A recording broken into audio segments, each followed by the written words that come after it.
Good day. In my program yesterday, at the end of my program yesterday, I said that it was my intention in this program to return to the situation in the Middle East, but in the event I'm not going to do so, because whilst there are important developments in the Middle East, the situation there has not yet developed to fruition, whereas the situation in Ukraine and on the Ukrainian battlefronts is becoming dramatic and, in my opinion, requires urgent discussion. I would say also that President Putin has given a follow-up interview to the interview he gave to Tucker Carlson.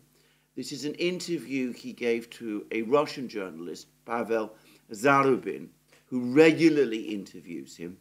Putin was clearly unhappy with parts of the interview with Tucker Carlson. He makes it clear that he found Carlson a cunning and, as he says, a dangerous interviewer, and that the interview was not at all as he had anticipated, and he wanted to say more and explain himself further in very interesting ways, and he's done so in this interview with Pavel Zarubin. It's a long interview, and in order to do it proper justice, I'm going to discuss it tomorrow. One thing I would quickly add is that it is quite clear that Putin was very, very impressed with Tucker Carlson, and his comments about Tucker Carlson should in no sense be considered criticisms. Rather, they are Putin himself acknowledging that he was up against an extremely intelligent and very skilled interviewer who conducted the interview in a way that Putin himself had not anticipated. But I'm going to now turn to the situation in Ukraine, where events are becoming dramatic. And the first thing to say is that the Russians have very elliptically now confirmed that they have encircled some Ukrainian troops in Avdeyevka. Again, it's striking how Russian officials are careful not to mention Avdeyevka or to identify the place where this is happening. But anyway, this is the report which has appeared in TASS, published by the TASS, the official Russian news agency TASS, this morning. And it says the following: a part of the Ukrainian battle group near Donetsk has been encircled by Russian troops. Advisor to the head of the Donetsk People's Republic, Igor Kimakovsky, told TASS on Thursday, in other words, early this morning.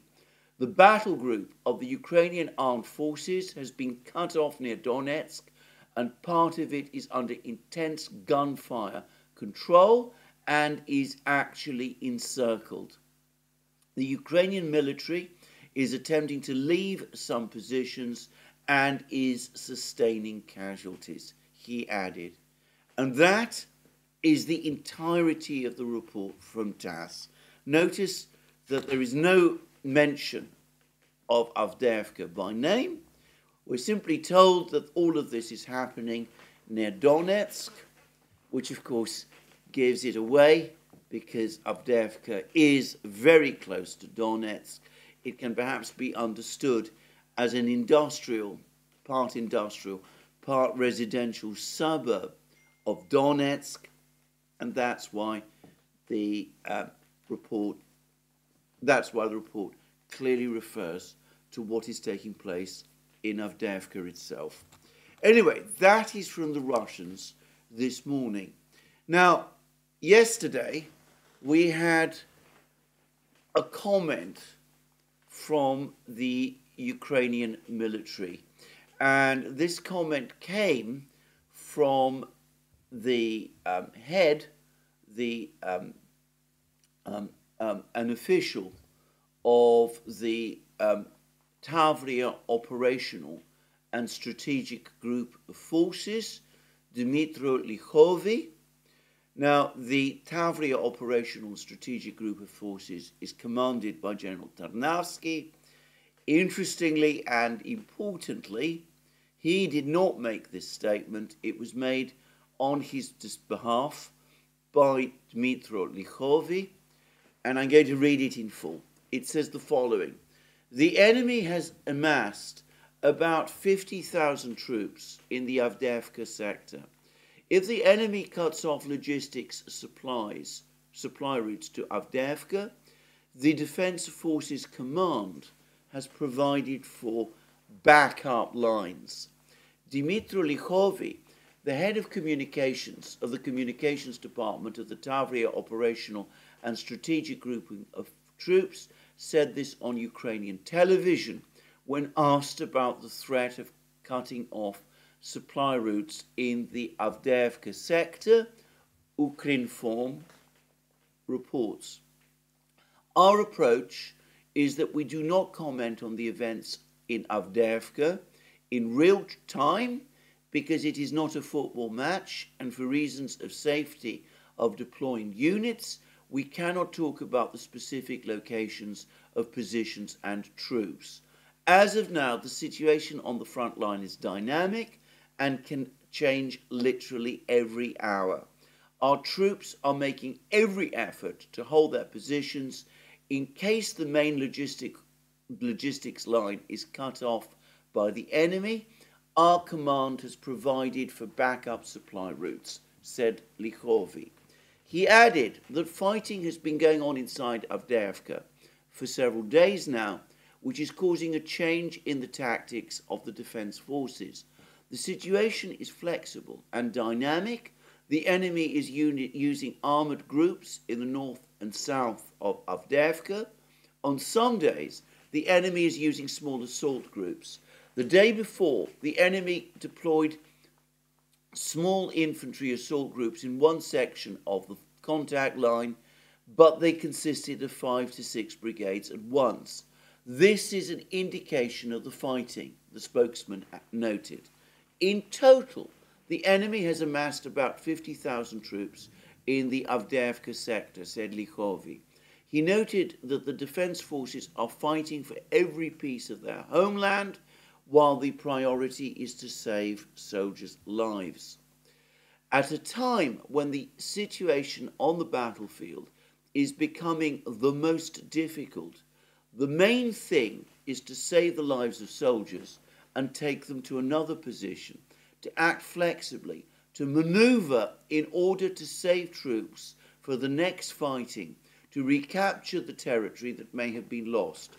As for Avdeyevka, I can say that the events of the last few days, particularly the enemy's artillery and rocket attacks on the settlements of the Donetsk region's Pokrovsk district, which are located a little to the west of Avdeyevka, show that each of these settlements and villages can turn into after the front line moves a little further west. And that is a most interesting statement, and I'm going to say straight away that it is, in effect, as far as I can see, an admission that the main supply line into Avdeyevka has already been cut, and that the Ukrainians are now trying to find ways to extract their troops from Avdeyevka. Note what he says, that as of now, the situation on the front line is dynamic and can literally change every hour, which is, in effect, an admission that the Ukrainians are being forced to retreat. He talks about how the enemy, meaning the Russians, are using armored groups in the north and south of Avdeyevka, an admission of the existence of the two pincers. The one the Russians have established in the south, just north of the Tsar's hunting lodge fortification. The other, much more powerful and dangerous grouping that has smashed into Avdeyevka from the northeast and has now captured large areas in the central parts of Avdeyevka, and as we will see shortly, has in fact cut the main supply road. Note also that he says that that Russians have deployed armored units in the north and south, and that the fighting in Avdeyevka has been going on for several days. And lastly, note also how he is he says that even if the main supply line is cut off, which is in effect, as I said, an admission, an attempt to prepare the Ukrainian public for the fact that the main supply line has indeed been cut off, that the Ukrainian command is going to try to establish backup supply lines, though of course it's problematic, very difficult to see how that can be done. Now, yesterday a report appeared from a Russian war reporter. He said that the Russians were preparing to give a ultimatum to the Ukrainian forces that they needed to capitulate, to lay down their arms or face complete encirclement. Now, I've not heard any formal confirmation that such an ultimatum has indeed been given. Some people think that an ultimatum of that kind has indeed been given, and that the Russians have, or that the Ukrainians have rejected it. But as I said, for the moment, it's, not confirmed from the Russians, but the very fact that people are talking about an ultimatum at all, well, that does indeed point to a dire situation for the Ukrainians. And of course, we've since then had this report from TASS that Ukrainian troops in Avdeyevka, and it can only be Avdeyevka, are now surrounded. And lastly, going back to Likhovy's statement, which the Ukrainians have now published, note what he says about Russian missile attacks in areas close to Avdeyevka. I can say that the events of the last few days, particularly the enemy's artillery and rocket attacks on the settlements of the Donetsk region's Pokrovsk district, which are located a little west of Avdeyevka, show that each of these settlements and villages can turn into, after the front line moves a little further west. That's a very interesting statement. It appears to allude to the Russian missile strike on Selidovo that I spoke about yesterday. We've had a cascade of comments about that attack, mainly from Ukrainian sources, all of which appear to confirm the missile strike on Selidovo, on the training base in Selidovo. And it does look as if a devastating strike on Selidovo did take place. The Russian Defense Ministry has not yet confirmed it. I said in my program yesterday that I would wait until the weekend to see what the Russian Defense Ministry would say about it. But then it occurred to me that the Russian Defense Ministry is not saying anything about developments in the Battle of Avdeyevka. And to the extent that the missile strike on Selidovo must be seen in the context of the fighting in Avdeyevka, it may be that it is covered by the same policy of silence that the Russian Defense Ministry is giving to the situation in Avdeyevka altogether. So, just saying, we have elliptical confirmation now that this missile strike on Selidovo did take place, and it comes from Lychowy, in other words, from the Ukrainians. But there is something else in this comment, because he says that the missile strikes, and of course we know that there was more than one, Selidovo was not the only place which was the target of Russian missile, artillery and rocket attacks, as he puts it. He says that the missile strikes, these strikes, show what each of these settlements and villages can turn into after the front line moves a little further west.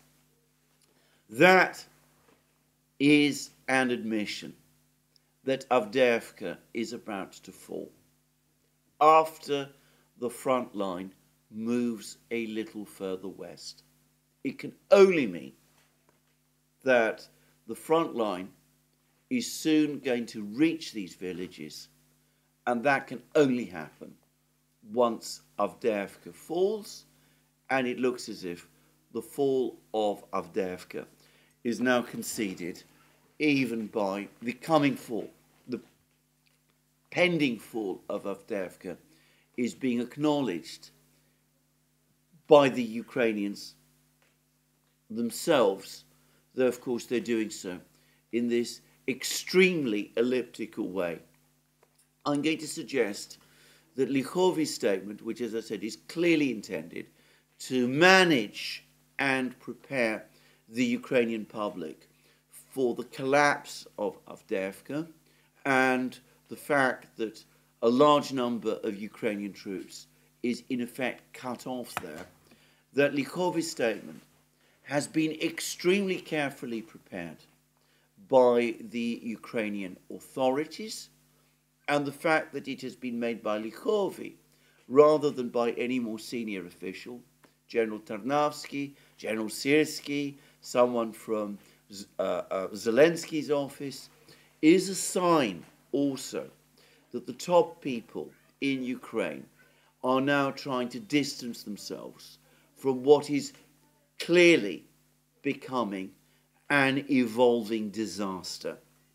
Anyway, that's statements from the Russians, from Lychowy, and I'm going to finish with one very last statement, which comes, interestingly, from the 3rd Assault Brigade, which is, of course, the Azov Brigade, which we are told is being rushed, well, it isn't being told, which is being rushed to the Avdeyevka area in order to try to stabilize the situation. And I should say that I'm getting this information from Redovka, which is, of course, a Russian newspaper based in Smolensk, very supportive of the Russian military in the war and of the special military operation in aggregate, but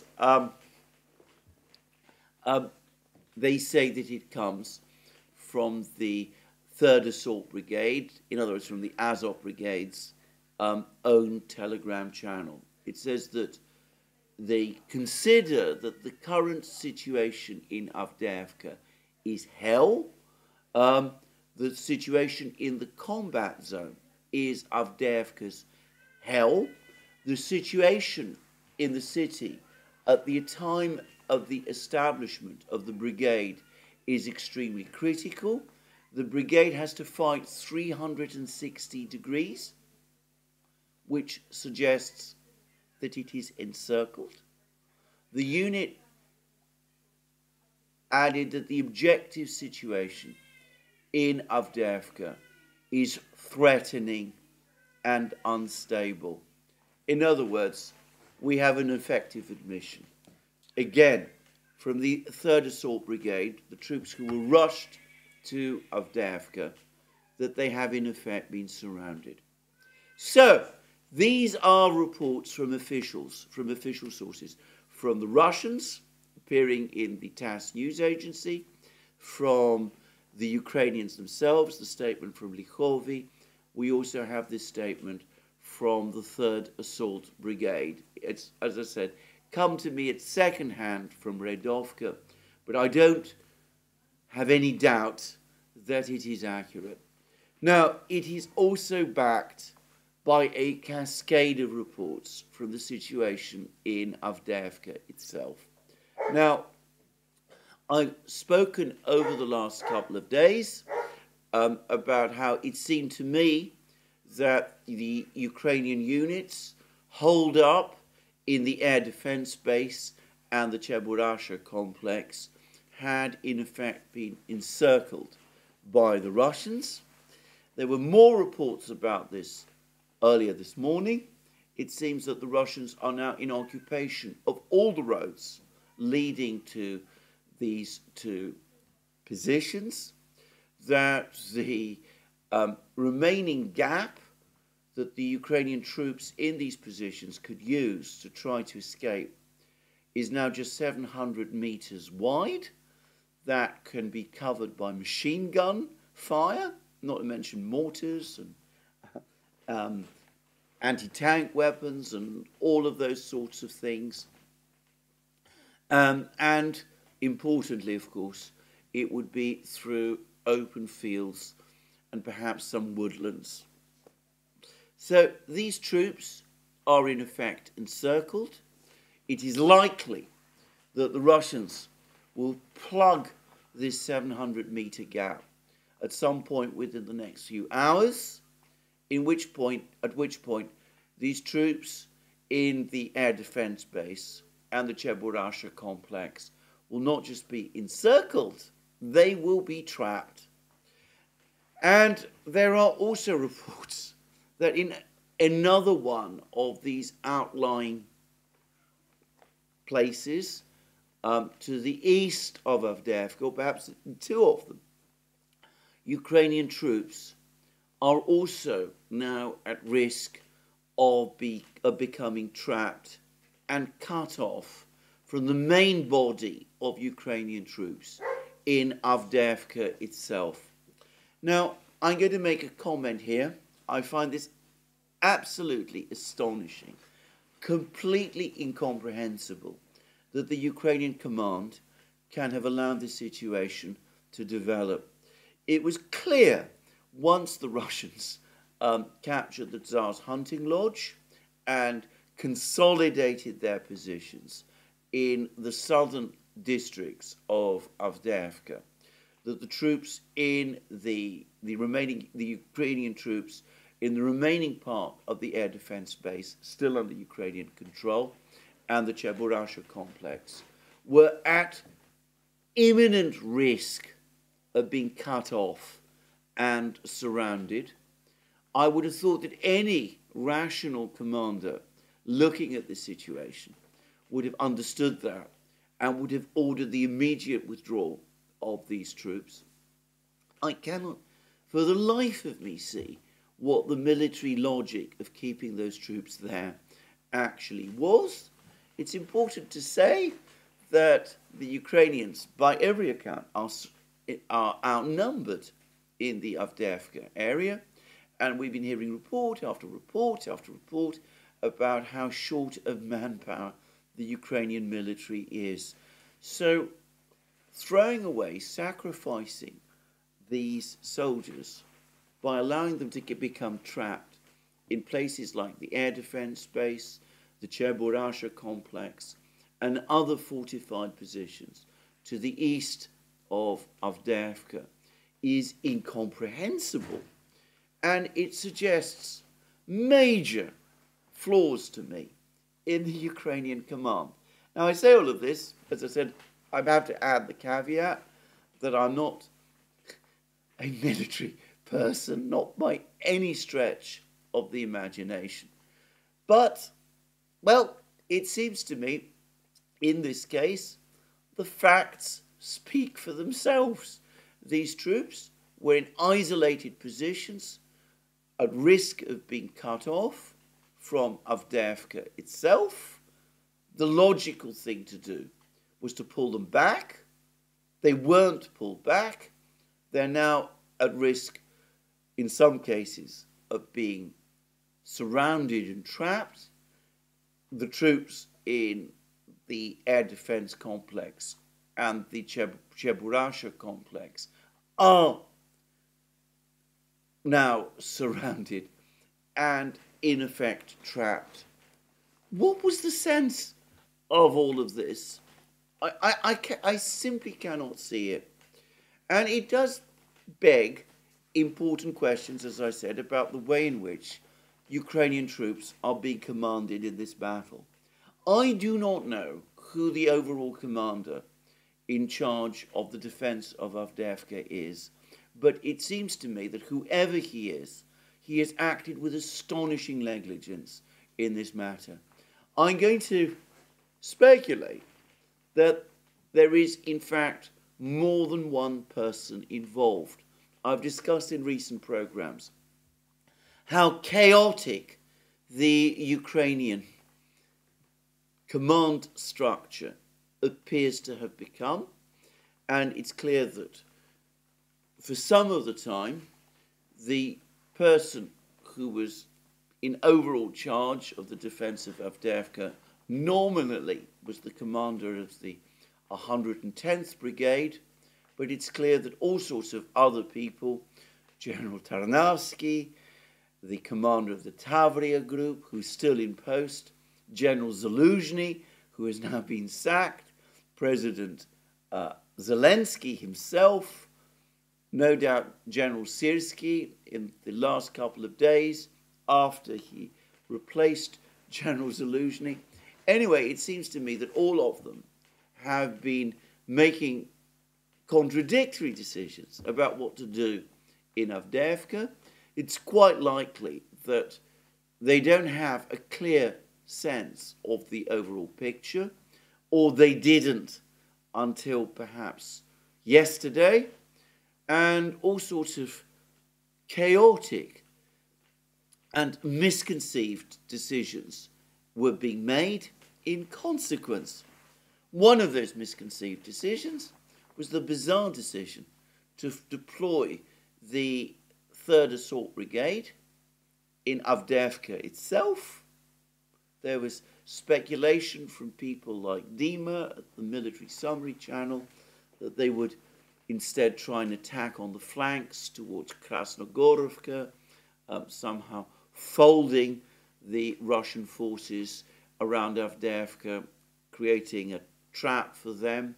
I always thought this was a wildly over-ambitious operation for the Ukrainian forces at this time, but at least trying it would have given the 3rd Assault Brigade and other units a way out, a secure line of retreat.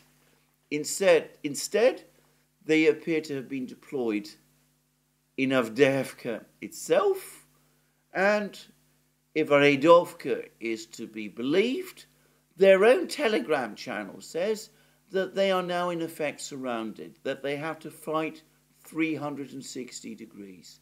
So we see incompetent, chaotic, ill-informed decisions in order to try to defend Avdeyevka, which, far from assisting in the defense of Avdeyevka, are making the situation in Avdeyevka much worse. And if we come back now to the situation in Avdeyevka itself, well, it's not just that these outlying areas with the troops, the Ukrainian troops in these places, are now being cut off. But it's clear, as I said, that the main body of Ukrainian troops in Avdeyevka, caught between the pincers of the Russian advance on the north and the Russian advance in the south, that they are cut off as well. And there's been lots of discussion, lots of argument about whether the Russians had indeed captured parts of the main supply road. There was some debate and discussion about whether the Russians had captured 2 gas stations which lay somewhere to the west of that main supply road. I think we can now say with reasonable certainty not only that the Russians have done so, but the very latest reports suggest that the Russians are advancing well past the main supply road, that they're consolidating and driving further west still towards one of the villages that lie actually west of Avdeyevka. And that means that not only the main supply road is cut off, but the other small country roads, small country lanes are now at risk of being cut by the Russians as well. And lastly, the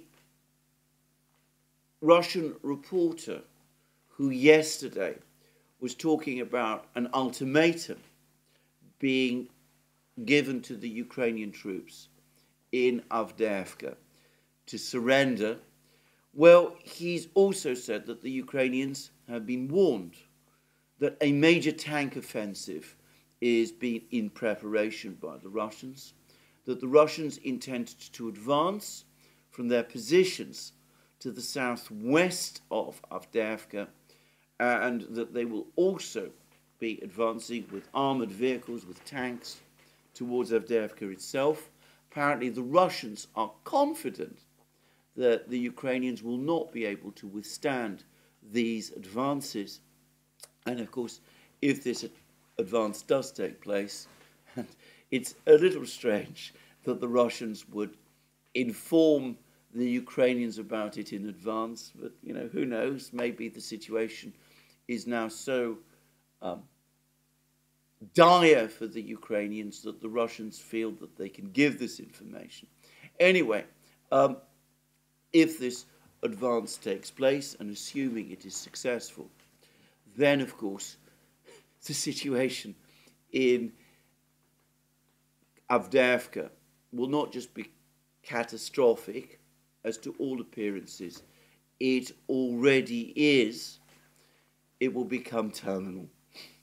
Now, all of this is happening alongside continued massive bombing by the Russian Air Force of Ukrainian positions in Avdeyevka.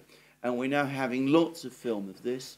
The 9th quarter, the place of the high rises, the area also sometimes referred to as Khimik, is now being extremely heavily bombed by the Russians. We can see constant explosions of these massive Russian bombs, 500 kilo and 1,500 kilo bombs.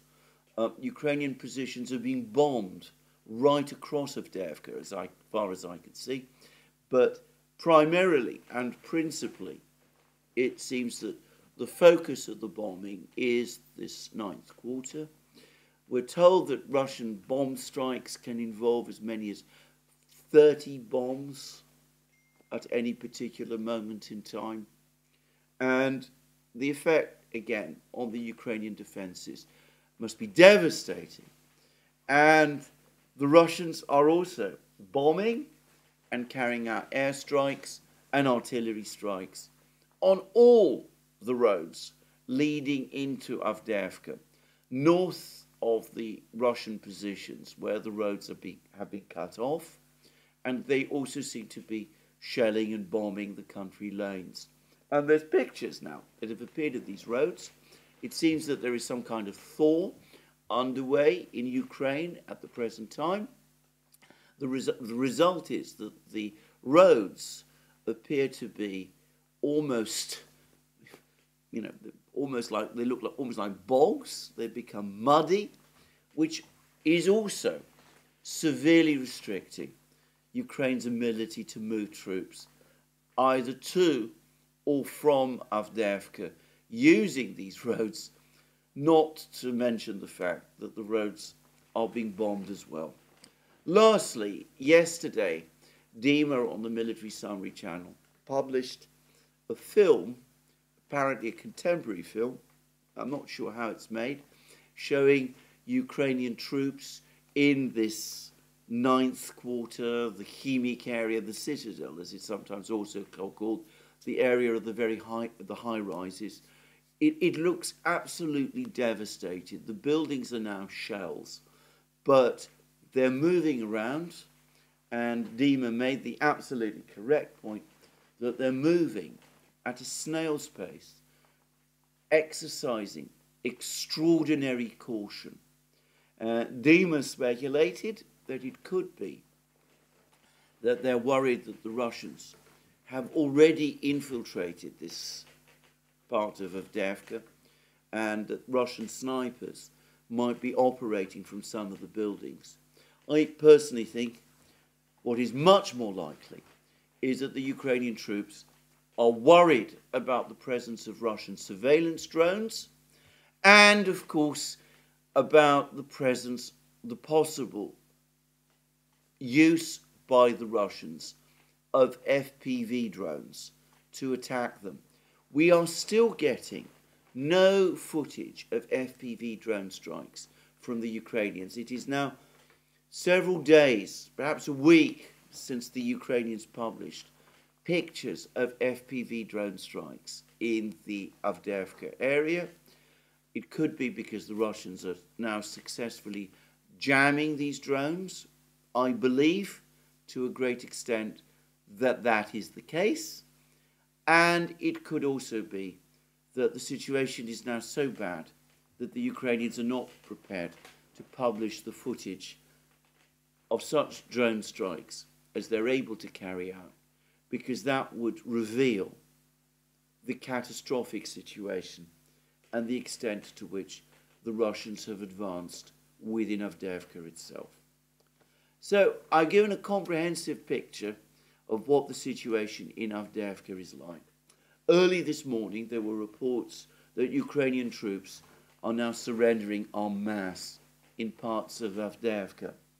There was a report that 50 Ukrainian troops had surrendered, giving up their positions, and of course the report from TASS, from Igor Kimakovsky, the advisor to Denis Pushilin, the head of the Donetsk People's Republic, he said that the Ukrainian military is attempting to leave some positions and is sustaining casualties. And some people, Dima at the Military Summary Channel, is suggesting that in some places, especially on in the southern areas of Avdeyevka, the Russians are able to occupy territory unopposed, perhaps because the Ukrainian troops who were charged with defending that territory have chosen to surrender, or I would say conceivably because the Ukrainians are trying to retreat from it. So altogether, a catastrophic situation in Avdeyevka. Now, yesterday, we were also getting reports that an emergency meeting of President Zelensky and his top military commanders had been convened in Kiev. Now, it's completely unclear what decisions were made at this meeting, but there are some reports, and one must be very cautious here because the reports appear to be coming second-hand from Russian sources, and one wonders how they would get information about what took place in a top meeting in Kiev. But anyway, these reports speak of a very bad meeting, of a huge row, of some people, perhaps the military, trying to get the political leaders to understand how bad the situation in Avdeyevka has become, perhaps trying to get the political leaders to agree to a full-scale retreat and abandonment from Avdeyevka, and the politicians, Zelensky and his advisors, perhaps resisting that advice. Now, this is very speculative, but something also happened today which was very strange, but which suggests that the politicians, for the moment, are still, despite the rapidly deteriorating situation, unwilling to countenance a withdrawal from Avdeyevka. And that is that, bizarrely, even as Avdeyevka collapses, the defense of Avdeyevka collapses, even as Ukrainian troops are, according to both Russian and Ukrainian reports, now encircled, the Ukrainian authorities have embarked on a project of renaming streets in Avdeyevka. The streets in Avdeyevka still carry Soviet names. I mean, I'm not going to recite what they are, but I noticed that one street is named after the Soviet politician Sergei Kirov, another is named after the Soviet politician Clemente Voroshilov. Well, it seems that all of these names are being changed, and that they're being given Ukrainian names in place of the Russian names. And this, on the face of it, seems incredibly strange. And I can't help but think that it's a way for the politicians to convey to the military that they are not prepared to retreat from Avdeyevka, that this is a Ukrainian town, that Ukraine must retain control of Avdeyevka, and that giving the streets Ukrainian names is somehow symbolic of that. It could also be that some of the people in Zelensky's team, and possibly Zelensky himself, think that over the next couple of days there will be lots of communiques and reports from Avdeyevka about the fighting in Avdeyevka, and they don't want these reports to reference Russian names, Soviet names of streets where street fighting is taking place. They want instead the reports to use Ukrainian names. Whatever the logic, it is a bizarre decision. One would have thought that at this time it is the least priority. But that appears to be the decision which has been made, and I can't help but think that it must have come at this odd time from somebody senior in Kiev for it to have been announced in the way that it has. So, a catastrophic situation, troops being cut off, troops being encircled, the 3rd Assault Brigade, the Azov Brigade, surrounded for the second time in the war. They were surrounded in Mariupol, and it looks like they're being surrounded again in Avdeyevka.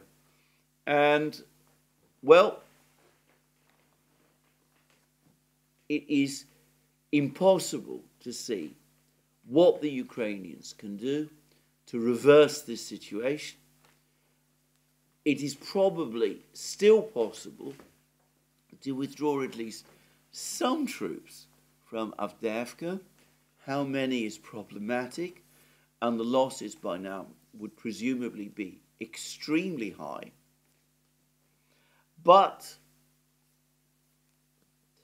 it seems that the decision to withdraw is not being made, in which case there will come a point, as it did in Mariupol, when a further retreat is simply impossible.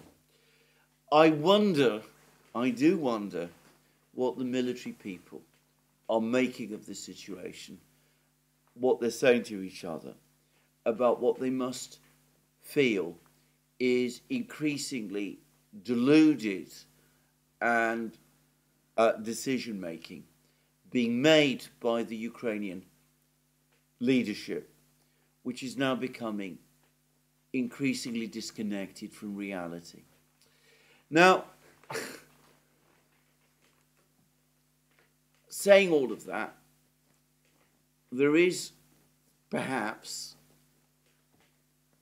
some kind of reasoning behind this decision to hold on to Avdeyevka.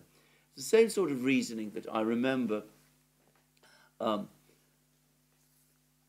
Ukrainian officials coming up with when the defense of Mariupol took place, which is that it was important to defend Mariupol for as long as possible so that stronger defense lines could be created further west, and it could be that the same thinking is being used to explain the decision now.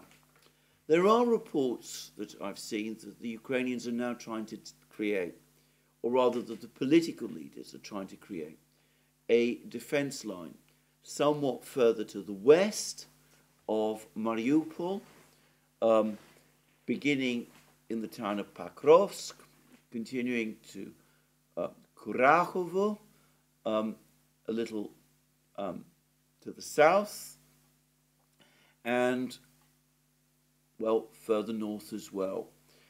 Simplicius the thinker has a map which shows the yellow line where this, along which this presumed defense line would be. And General Syrski, who has up to now had a reputation for being a commander who always likes to go on the offensive. Anyway, his interview, which I discussed briefly yesterday, I've now seen more of that interview and have taken further note of what he's saying. And importantly, General Syrski is also talking about Ukraine's need now to go entirely onto the defensive. And it could be that this line, this yellow line that Simplicius the thinker has drawn, is indeed the defense line that the Ukrainians are thinking of establishing. I'm going to say straight away that this looks to me as delusional as the decision to hold on to Avdeyevka itself. There simply isn't the time to create proper defenses along a line like this. Ukrainian units, men of the 47th Brigade, have already been complaining that there are no fortified lines of any significance west of Avdeyevka. The idea that these can be created in advance of what is increasingly looking like an overwhelming Russian offensive seems to me completely surreal. And I also have to say that looking at the line itself, it simply doesn't have the density or the depth that the earlier Zelensky line, the one that the Ukrainians have been defending since the summer of 2022, previously had. It would be an improvised defense line, lacking strategic depth, or so it seems to me. Again, I say that always with the caveat that I am not a military person. But somebody who is a military person has now sent a personal email to me, a private email to me, And again, I have to be very careful not to disclose the identity of this person. All I would say is that he is a Westerner, he's not a Ukrainian, and he does have a military background. And he makes the point that Zelensky, in a sense, is right. I mean, the right thing for the Ukrainians to do, unquestionably, in this situation, is to go on the defensive. George Beebe and Jim Webb were saying the same thing way back in August, whilst Ukraine was trying to conduct its famous offensive. The right thing to do is to forget about offensives, try to go on the defensive, try to build fortified lines to the extent that you can, try to hold the Russians back, and like Jim Webb, this person says that going on the defensive is the right thing to do, but it must be coupled with a political strategy. And that means negotiating with the Russians, something which, of course, the Ukrainians flat out refuse to do. Well, the problem is, and this person, I have to be very careful now because he doesn't exactly say this, and I am perhaps reading things into his email, but I've read the email and I think I'm not misrepresenting this position, his position. What this person thinks is that the only viable defense line is not where this yellow line that we see on Simplicius the Thinker's map is drawn. I say that, as I say, he doesn't actually mention this yellow line, but he is talking about a defense line along the Dnieper. And that seems to me logical. There simply isn't the strategic depth. There simply isn't the time to establish fortified lines east of the Dnieper. What the Ukrainians need to do is to conduct, as this person put it, a fighting retreat, slowing the Russians down as much as they can and pulling back behind the Dnieper. The Russians have made it easy for them. Even now, they haven't attacked the Dnieper bridges. And perhaps if the Ukrainians move whatever air defense assets they still have, they can cover the Dnieper bridges and organize a retreat across the Dnieper. And the Dnieper would be a strong fortified barrier. It would be a challenge for the Russians to cross. In time, the Russians would be able to cross the Dnieper if the Ukrainians did not come to terms, but it would not be a straightforward operation, and retreating beyond the Dnieper would buy the Ukrainians time. This person also said that the Ukrainians need to fortify their positions in the north to counter the possibility of a Russian advance from the north. And again, I may be reading more into what he said and than he means, but I took him to mean a possible advance from the north towards Kiev rather than to places like Kharkiv, east of the Dnieper, which logically is becoming increasingly undefendable and which perhaps the Ukrainians need to start thinking about abandoning. But even this person concedes that this would only buy Ukraine a limited amount of time, and it needs to negotiate if it is to survive. Now, all of this seems to me to make complete sense, but there is no sign that it is what the Ukrainians are going to do. All the indications are that they're going to try to hold on as long as they can east of the Dnieper, opening themselves up to further disasters and the eventual destruction of the best part of their army as the Russians are able to destroy it piecemeal in the fighting east of the Dnieper. I have found it very difficult for a very long time, indeed pretty much from the moment when the Istanbul negotiations collapsed, to understand Ukrainian thinking.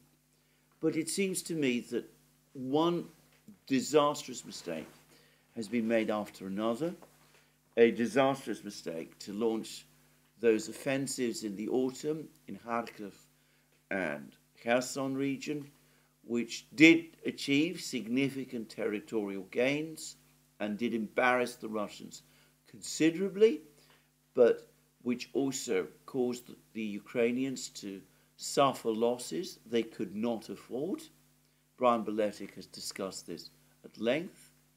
The even more disastrous decision taken by the Ukrainians in the winter and spring of 2023 to defend Bakhmut, far beyond the point where it became certain that Bakhmut would be lost, and then to try to counterattack in order to try to recapture it. The absolutely catastrophic decision, backed, it must be said, by Western governments and Western militaries, to launch that disastrously ill-conceived offensive in the summer. Alex and I at the Duran and on this channel said that we thought this was massively ill-conceived. Brian Beletic at New Atlas said it was misconceived. Well, perhaps we're not the most authoritative military people.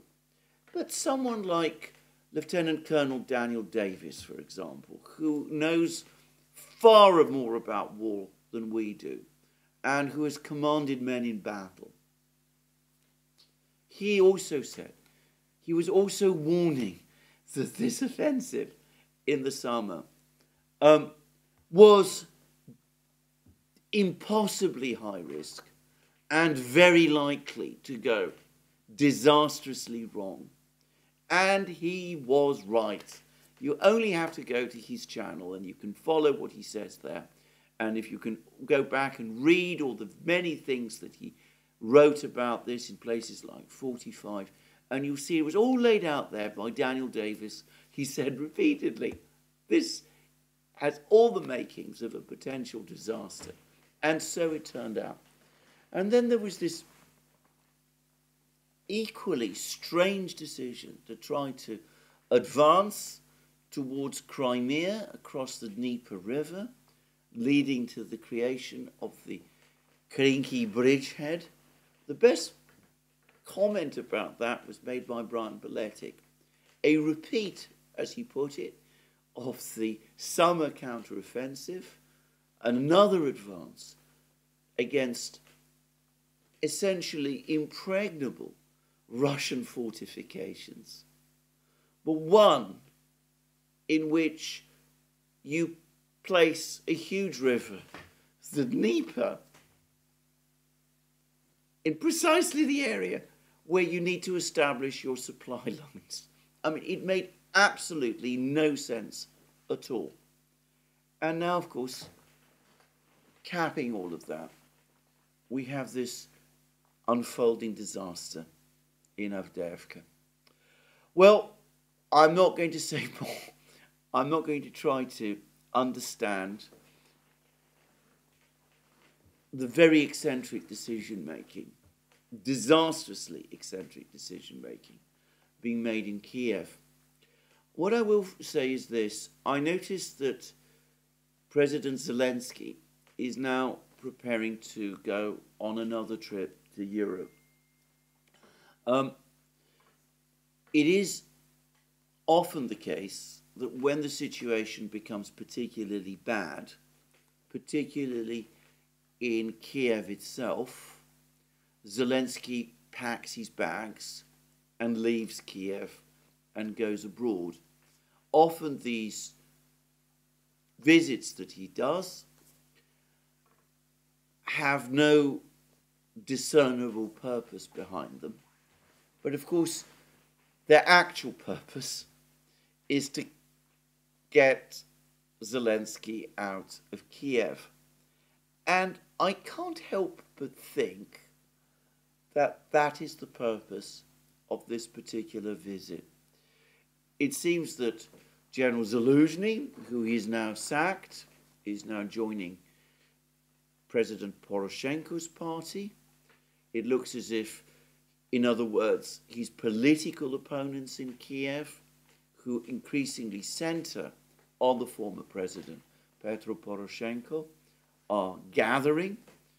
If the Azov brigade is going to be cut off again in Avdeyevka, and heavens help us, is forced into a ignominious surrender a second time, that will make the nationalists in Ukraine furious with Zelensky, and by the way also with Syrskyi, and Zelensky is there potentially in a position to provide them with a leader.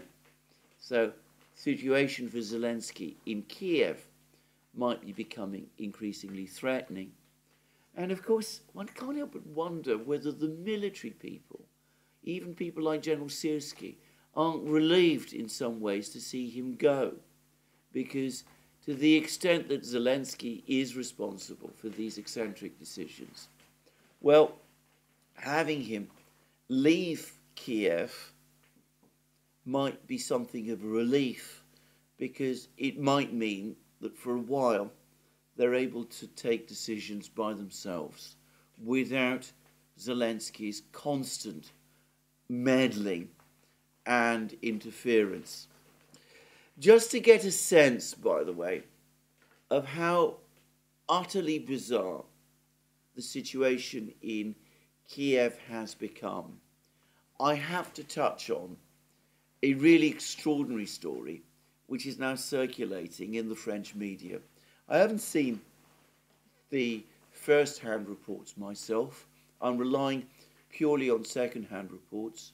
I find this so extraordinary that I'm not sure to what extent to believe in it. But anyway, the story runs like this, that President Macron was intending to travel to Kiev to meet President Zelensky there. The purpose of this visit would have been the same as the recent visit by Prime Minister Sunak to Kiev, and I think the German Chancellor was also in Kiev to sign some kind of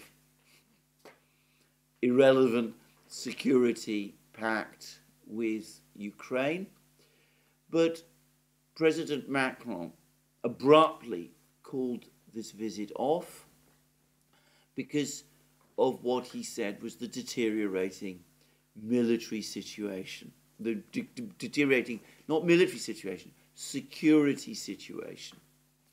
And the story that is apparently circulating in the French media is that the deteriorating security situation amounted to a scheme by Kirilo Budanov, the head of Ukrainian military intelligence, to assassinate President Macron whilst he was in Kiev, and to blame the assassination on the Russians.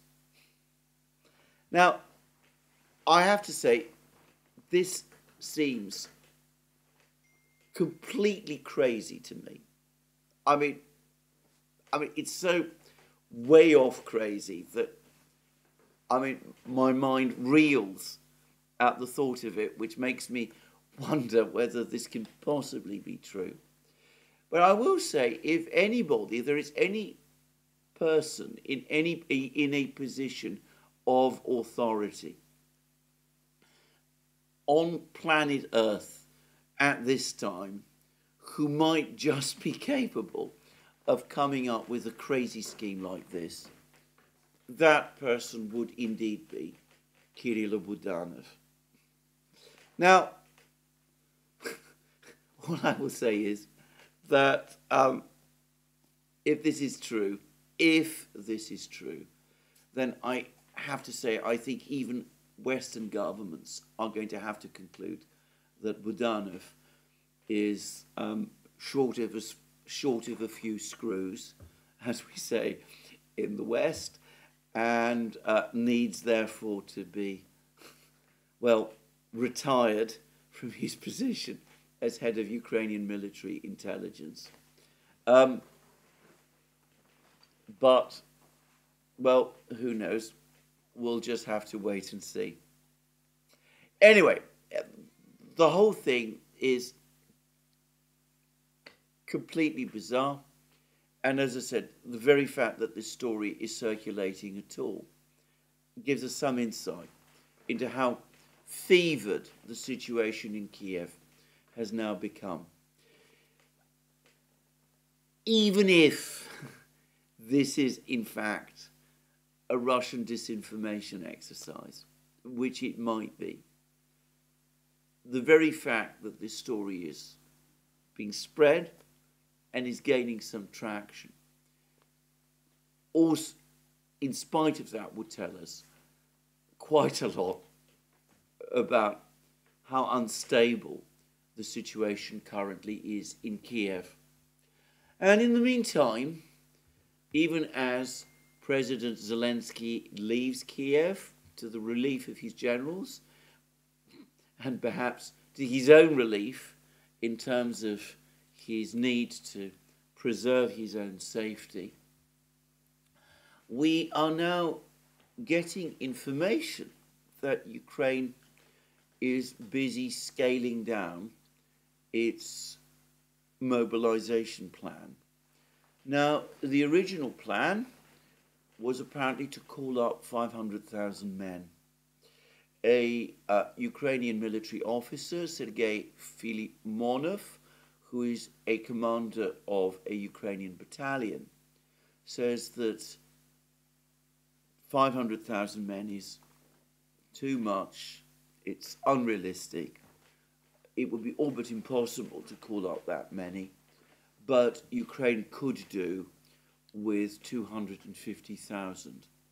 Another Ukrainian expert, Pavel Narozhny, has, however, said that even 250,000 is more men than Ukraine can realistically cope with. More realistic figure would be somewhere between 100,000 and 200,000, and that Ukraine simply lacks the financial and technical resources to train and equip 500,000 men. Well, I'm not able to say what the truth behind all of this is, but I suspect that Filimonov and probably Narozhny are right, and that the mobilization plan is simply another example of grandiosity, and it's coming up against insuperable problems, and it's therefore in the process of being abandoned. Well, I'm going to round off this section of this video before I touch on just a few small things by speaking a little bit further about the situation on the rest of the battle lines. In his interview, General Syrskyi said that Ukraine is now going over to the defensive and that the Russians are attacking on every part of the front lines. Acting on the fact that Ukraine is now on the defensive, Syrskyi has made one decision, or at least appears to have made one decision which I think is absolutely correct. He has apparently decided to withdraw the Ukrainian troops from the Krinky bridgehead. Apparently there are reports now that the Ukrainians have sent boats to Krinky, that the soldiers there are being evacuated, and that the Krinky bridgehead is being completely abandoned. In other words, the entire operation, ill-conceived operation to advance on Crimea through some kind of landing east of the Dnieper, a plan which I suspect originated with General Zelensky and might have been discussed by him with General Milley and Admiral Radikin way back in the summer. Anyway, that ill-conceived plan, it seems, has now been abandoned in its entirety. Well, we are getting more reports about fighting in other places. And I ought to say that, again, according to the Russian Defense Ministry's estimates of Ukrainian losses, the Ukrainians lost around 1,100 men yesterday, dead and wounded, across the battlefronts. And that does not include the losses that Ukraine has suffered in Avdeyevka and may have suffered in that big missile strike on Selidovo, about which the Russians so far have not commented. We're getting reports that the Russians have now all but encircled the village of Pobieda, southwest of Marinka, and that they are also now very close, that they've made further advances in Novomikhailovka, which has also, by the way, been heavily bombed by the Russian Air Force. It looks as if these two villages, Pobieda and Novomikhailovka, will probably become a focus of Russian attention once Avdeyevka falls.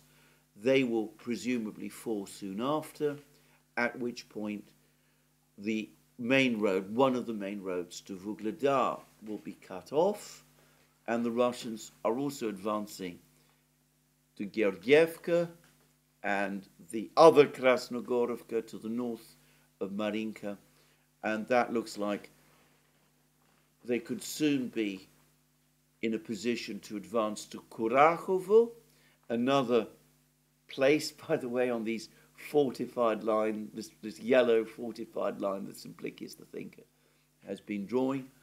And of course, if Kurakhovo falls after these other places have fallen, the position of Ukrainian troops in Vuhledar will become probably unsustainable. So a significant Russian advance in that direction. But the big news, apart from Avdeyevka, is Bakhmut. The Russians appear to be now well inside Ivanivska. They're attacking Ivanivska from the east and from the north. So there's two prongs of the Russian advance in Ivanivska. They've captured the cemetery, the dacha areas, the Popovka forest area. There's reports that they've also captured another major fortified area held by the Ukrainians just west of Chasiv Yar itself. It looks like we are in the process of seeing a Ukrainian collapse, a collapse of Ukrainian positions to the west of Bakhmut, with the Ukrainian defenders in Klishevka and Andreevka, that area, now also very much at risk of becoming cut off, and with Chasiv Yar becoming the next town on the front lines, with the Russians preparing at some point over the next few weeks, perhaps after the spring thaw, to storm Chasov Yar as well. And we've got far less information about what's going on elsewhere on the battlefronts, but it does seem that the Russians are now well on their way to capturing the small town of Belogorovka in northern Lugansk region. This is a town, by the way, that the Russians captured before in the summer of 2022. Then the Ukrainians recaptured it during their Kharkiv counteroffensive. The Russians seem to be well on the way to recapturing it now, and we are getting reports from the Russian Defense Ministry that Ukrainian losses in this area, which is part of the Liman direction, as the Russians say, Ukrainian losses there have been exceptionally high, and that the Russians have improved their positions, which is a euphemism for saying that the Russians are advancing in the Liman area as well. And last but not least, to cap off a litany of disaster for Ukraine yesterday, we had another big Russian missile strike across Ukraine. The Ukrainians admit that they were only able to shoot down half the missiles that the Russians launched. Probably it was significantly less than that, just saying. But there were missile strikes right across Ukraine. Kiev itself was hit. Other places were hit. I'm going to discuss all of this in my next program. Now, I'm going to quickly finish by just touching on two further quick issues. Firstly, Speaker Johnson has now said very clearly that the Senate Appropriations Bill for Ukraine, Taiwan and Israel is unacceptable, and that he's not prepared to put it to a vote in the House. This is not the end of the story. There is apparently a procedural mechanism that the Democrats are thinking of using, which would override his decision and might enable this bill to be put to the House. Most commentators and reporters who I have seen think that this would be unlikely to succeed. It would require some Republicans to cross the floor and vote with the Democrats, and they doubt that this will happen. I am not so sure. I've said that legal manoeuvres of this kind, the parliamentary manoeuvres of this kind in Congress, are really beyond my understanding. So I'm not going to discuss this further. All I will say is that if Speaker Johnson prevails in his decision, then the question of further aid for Ukraine from the United States is effectively dead. And I am also going to say that an incredibly reckless series of comments by the British Foreign Secretary, David Cameron, comparing the attitude of Republicans in Congress to that of the British government in its appeasement of the Germans in 1938, I think that that has probably hardened the Republicans even further, and all that it would have done is made them extremely angry. It seems that diplomacy, the arts of diplomacy, have been lost even amongst allies. And the other is this bizarre, flesh-creeping story about how the Russians are coming up with some kind of extraordinary new weapon that they're going to put in space. It's unclear to me what exactly this weapon is supposed to be. Some suggest it's some kind of nuclear device intended to knock out American satellites. I have to say, I find this thing bizarre, and it looks to me very much like it's another part of the operation we see carried out within the United States and in the West to scare us with everything Russian. The Russians, by the way, have dismissed the story. They're saying it is malicious and untrue. Well, I may return to the last two topics in my next video. But as I said, the facts coming out of Ukraine are dramatic enough. And we will see over the next few hours and days what happens. Well, thank you for bearing with me again today. More from me soon. Let me remind you again that you can find all our programs on our various platforms, Locals, Rumble and X. You can also support our work via Patreon and Subscribestar. Don't forget to check out our shop. Get yourself all the amazing things that you will find there, our magic mugs, our hats, our hoodies, our t-shirts, our sweatshirts, all those great things. And last but not least, if you've liked this video, please remember to tick the like button and to check your subscription to this channel. That's me for today. More from me soon. Have a very good day.